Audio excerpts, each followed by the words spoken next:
North Korea hotting up.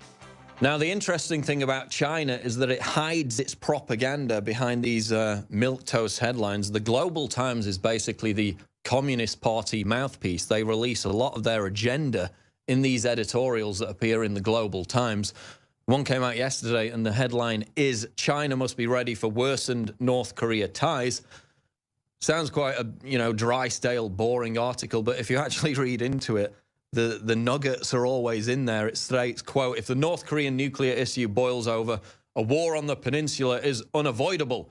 The war will bring more risks than the tough sanctions on Pyongyang could to China. If China does not tackle the conundrum now, it will face more difficult choices in the future." So they're starting to turn against North Korea, their ally, by the sounds of it, after this aggressive stance by Trump.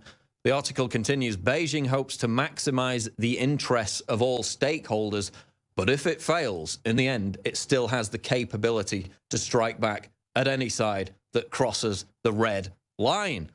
So Beijing is announcing its own red line in terms of North Korea. They came out a few days ago and said if there is an attempt to overthrow the North Korean leadership, they will go to war. Again, they always put out these statements, very aggressive statements, in their official mouthpiece. Nobody really picked this one up, but they're basically saying they have a red line and they're moving closer towards it as regards North Korea.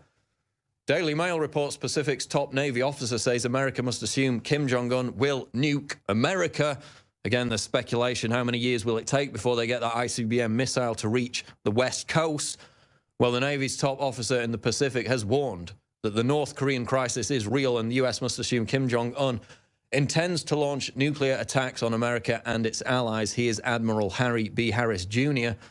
Quote, "There is some doubt within the intelligence community whether Kim Jong-un has that capability today or whether he will soon, but I have to assume he has it. The capability is real and that he's moving towards it," Harris said, according to Fox News. The North Korean crisis is the worst he's ever seen. So maybe those people in South Korea who are quite blasé about it should be more alarmed, given that he's quite a prominent voice saying that it's the worst situation he's seen, given that it's been rolling on for the best part of 2 decades.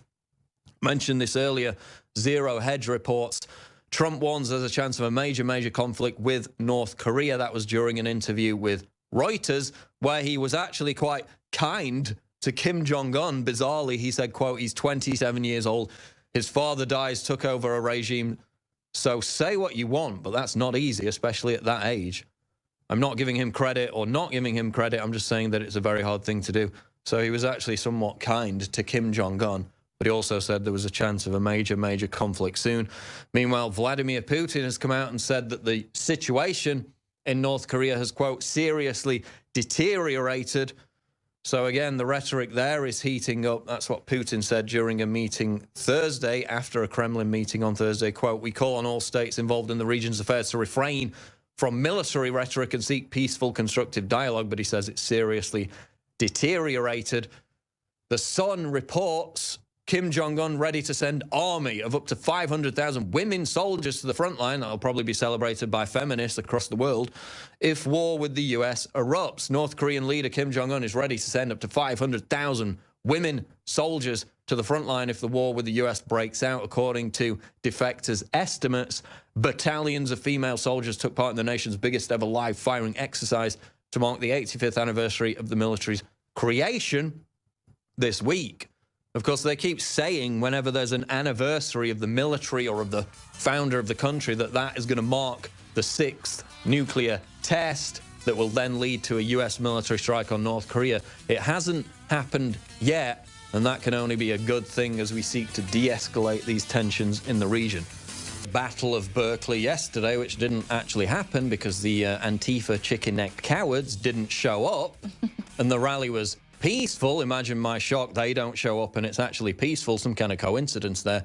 So we're going to talk about that. We're going to talk about Bill Nye, again, with his social justice hysteria, with his Netflix special right now. There's actually a clip from his 1996 show, which I saw earlier today, where he was talking about how there's an XX chromosome and an XY chromosome. There aren't more than 2 genders, which is interesting given what he's saying now. But we've got Leanne McAdoo in studio. Leanne, let's talk about Berkeley. Mario Savio. And there actually there's a monument in Berkeley dedicated to him, which says, quote, the most beautiful thing in the world is free speech, the people at Berkeley now don't seem very dedicated to that idea, do they? Right, exactly. And I've actually got a clip. If we can get it ready, I would love to just remind people where this fight to honor free speech on campus, where it all began. Just kind of giving you a little history. These students were actually fighting against their super conservative administration, demanding that they bring in more liberal speakers. And that was at a time when they would shut down, they say, this is the campus, you don't have free speech rights here, you don't have free access to the First Amendment. So these students were like physically fighting and getting violent to bring liberal speakers onto their campus.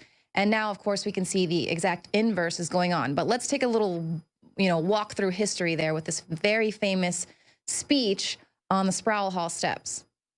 And so we can see these are the same sort of activists now who have gone on to become these liberal professors who are still kind of pumping out this, throw yourself against the machine, tell it it won't work if we'll throw ourselves against the levers, and we're not your product, you can't buy us. So very powerful, but it's interesting to see how it's completely now flipped, and that they are using that same power to silence any conservative voices on campus. Well, it's like Bill Maher said, it was the cradle of free speech. Now it's the cradle for crybabies. But we have the perfect antidote, and you're wearing it right now. Yes, I'm one of your groupies here with the conservatism is the new counterculture, and that's exactly it, because we can see, how things have completely flipped over to now we have students actually throwing themselves against the machine there at Berkeley, and these are your alt-right people. We've got, Baked Alaska coming up. Lauren Southern there yesterday made some very good points when she was on the live stream with us. Just that this is so important for people to stand up for the First Amendment, regardless of what side of the issue you're on, because it affects all of us. And it's not about aligning yourself to a certain political party or a certain president, because presidents, they come and they go. But our fundamental rights, we have to preserve them. The government is not going to protect them for us. So just like we see decades ago where the liberal students are having to fight to be heard and fight to have access to free speech. Well, now it's flipped, and it's gone the other way now. Conservatism, that's the new counterculture. Well, when they basically control everything, entertainment, media, Hollywood, music industry, what else could be the counterculture? You can't be the dominant culture and the counterculture. It just doesn't work. Yet they're so afraid of losing that control that T-shirt, that image, that slogan triggers them like nothing before. So get it now, InfoWarsStore.com. Seamless transition. And it is very soft. I really do like the good quality. Very nice soft fibers in this T-shirt. And it's limited edition. It's only going to be around for so much longer because it's a limited run. It is high quality. Conservatism is the new counterculture T-shirt, available at InfoWarsStore.com for a limited time. Berkeley, they're teaming up with Bill Ayers now, Leanne, which is interesting, given that he's a convicted domestic terrorist. Some kind of connection there. Well, that should explain everything to you. So there was a guest actually on Tucker Carlson basically making the case that they have the right to resist right-wing provocateurs from coming to campus. They have the right to do this, and they can make these militant threats in order to shut this down. Meanwhile, they're working with violent domestic terrorist Bill Ayers. He's now officially linked to Antifa through his group Refuse Fascism. And of course, he's famous for the Weather Underground domestic terror organization that he helped found. They bombed the Pentagon, and it's just like, that's fine. Those type of liberal provocateurs, that's completely fine. And isn't it interesting, too, how just a year or so ago, the buzzword was anti-government. And it was all about, demonizing these anti-government folks. But now it's super cool and trendy to be anti-government. You must resist. Well, it's amazing, isn't it? You look at Black Lives Matter, and it's the same situation. It's okay to be violent and radical if you're on the left, and the media will legitimize it. They will authenticate it, and they won't call out, they won't disavow their fringe extremists. Like, we've never denied that the right or conservatives, whatever, have fringe extremists. We disavow them. They don't. They encourage them. Now they're working with the convicted domestic terrorist, Bill Ayers. They're pepper spraying people. They're punching them in the face. They're stabbing people. It continues to happen, but we're going to talk about it later. They basically failed to show up yesterday, Leanne, right? We were all here expecting these massive riots, and virtually nothing happened. Right. Well, it appears as if the cops were there in riot gear. They were prepared. They obviously were not given the stand down order. Could it be because there was a lot of speculation regarding the mayor's ties to By Any Means Necessary? You know, he liked this group publicly on his Facebook. What's the deal there? So then it appears as if the police were told, you know what, do what you got to do, try to keep the peace. But it's interesting that we see these little militant arms of these activist groups being allowed to make these militant threats, to threaten GOP marchers, for instance, in Portland, where they were having to cancel that Rose Parade that had gone 67 years they had been in that parade, had to cancel it because of anti-fascist threats that were made. So then they were like, felt really empowered. Like, anyone who says violence doesn't work, or violence, militant threats don't work, well, see how powerful we were and effective we were. We were able to shut down Milo and Coulter, now the Portland Rose Parade. They're going to come target every single event that they possibly can. And the left is going, and the establishment, our representatives are going to coddle them and encourage them, because they have plans to move this country more progressive to the left as far as they possibly can. So they want to tear down the fabric of what this society, of what America was founded on, so that they can rebuild it in a really regressive way.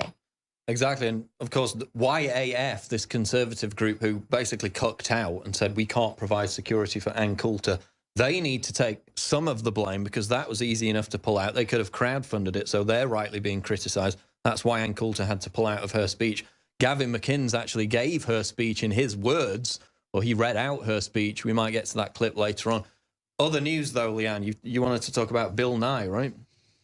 Yes. Well, and this is something that's interesting as well. Ben Shapiro is trademarking it, the science, because it's the new science of the left. It's this cult, this religion of the left is their science that they've got. So now Bill Nye, you know, it's not enough that he's got his gender spectrum music that he's put out, but now he's also suggesting that in order to save the world from climate change, we might want to punish people in developed countries for having too many children. Even though we're basically having no children at this point. It's falling off a cliff. It's a demographic suicide. Right. That's why they're having to import so many people from other countries to help revitalize certain areas, because there's just the birth rate is down in Western countries. And they're basically like, oh, people in Nigeria, they hardly emit any carbon dioxide. Yeah, because they've got no standard of living. They've got no quality of life. They want everybody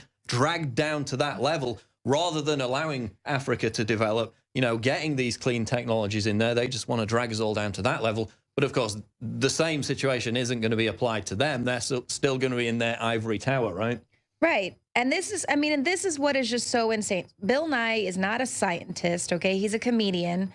Why is he being paraded out to teach us now about the gender spectrum? My Sex Junk is the music video. And then now basically putting this out there, which young people are going to, I know I got really propagated with this when I was in school about how, well, you know, we probably shouldn't have kids, maybe just one, because the planet is reached capacity and we have to save the planet, so don't have children. I mean, what is this globalist agenda here, and why Bill Nye of all people? Who is this guy? It's amazing. Of course, now he says there's a gender spectrum. Back in '96, he came out with a video saying there were only two genders, which is scientific, but now he's no longer scientific, yet he still calls himself the science guy. We'll be back. Alex Jones Show live, InfoWars.